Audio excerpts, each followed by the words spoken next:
seorang ulama dari Maroko, mimpi bertemu Nabi. Kisah yang terjadi di zaman kita ini. Nabi berkata kepadanya, pergilah kamu ke Mekah, temui Fulan bin Fulan. Beritahu dia bahwa dia adalah ahli surga. Malam kedua pun dia mimpi yang sama. Malam ketiga pun juga. 3 malam berturut-turut mimpi Nabi dengan pesan yang sama. Maka ulama Maroko ini pun mengumpulkan hartanya, perbekalannya untuk pergi ke Mekah. Sesampainya di Mekah, ia melakukan umroh, lalu menghubungi sahabat-sahabatnya para ulama Mekah untuk menanyakan orang yang dia cari. Maka bersama-sama dengan para ulama Mekah, mereka mencari orang yang dimaksud. Dapat info, dia tinggal di daerah pelosok.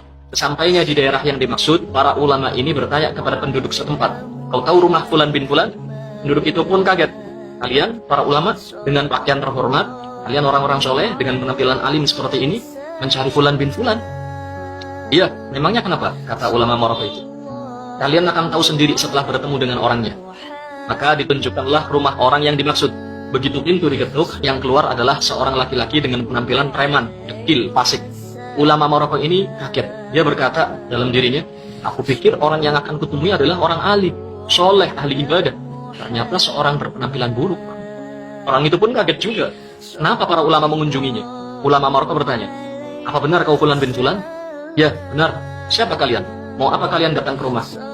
Ulama Maroko ini berkata, aku dari Maroko, datang jauh-jauh ke Mekah untuk mencarimu. Sebab ada pesan yang harus kusampaikan padamu. 3 malam berturut-turut aku bermimpi Rasulullah SAW. Beliau berpesan, pergilah kamu ke Mekah, temui Fulan bin Fulan. Beritahu dia bahwa dia ahli surga. Demi Allah, aku tak melebih-lebihkan apa yang beliau sampaikan ini. Orang ini pun menangis, menepuk-nepuk kepalanya, gak percaya. Aku ahli surga? Oh pasti bohong. Orang sepertiku tidak mungkin mendapat kabar seperti ini. Ulama Maroko ini mengatakan, wallahi, aku baru selesai umroh. Tidak mungkin aku dusta dalam kata-kataku. Orang itu pun terduduk lemas, dia menangis. Ulama Maroko berkata, demi Allah, apa amal perbuatan yang kau lakukan sampai kau dapat kabar gembira seperti ini? Dia pun menjawab, aku ini orang hina, orang paling rusak, paling bejat di kota ini. Aku selalu sembrono dalam sholat. Bertahun-tahun aku tak pernah ke Masjidil Haram, padahal aku tinggal dekat Ka'bah. Aku ini orang rusak, aku tidak punya amal apapun. Maka ditanya lagi, coba kau ingat-ingat lagi, mungkin kau punya amal yang kau lupakan. Maka orang ini mengingat-ingat, lalu dia katakan, iya, aku punya satu amal baik, dan cuma ini amal baik yang aku punya. Tidak ada amal soleh lain selain yang ini. Dulu, aku pernah punya seorang tetangga, dia mati. Dia meninggalkan istrinya menjanda dan anak-anaknya yatim. Saat itu aku bernazar, akan membagi 2 semua upahku. Satu untukku dan keluargaku, satu lagi untuk janda tetanggaku dan anak-anaknya. Wallahi, dari semenjak itu sampai hari ini, aku masih terus membagi 2 upahku untuk keluargaku dan untuk mereka. Ulama Maroko berkata, ayo kita ke Masjidil Haram.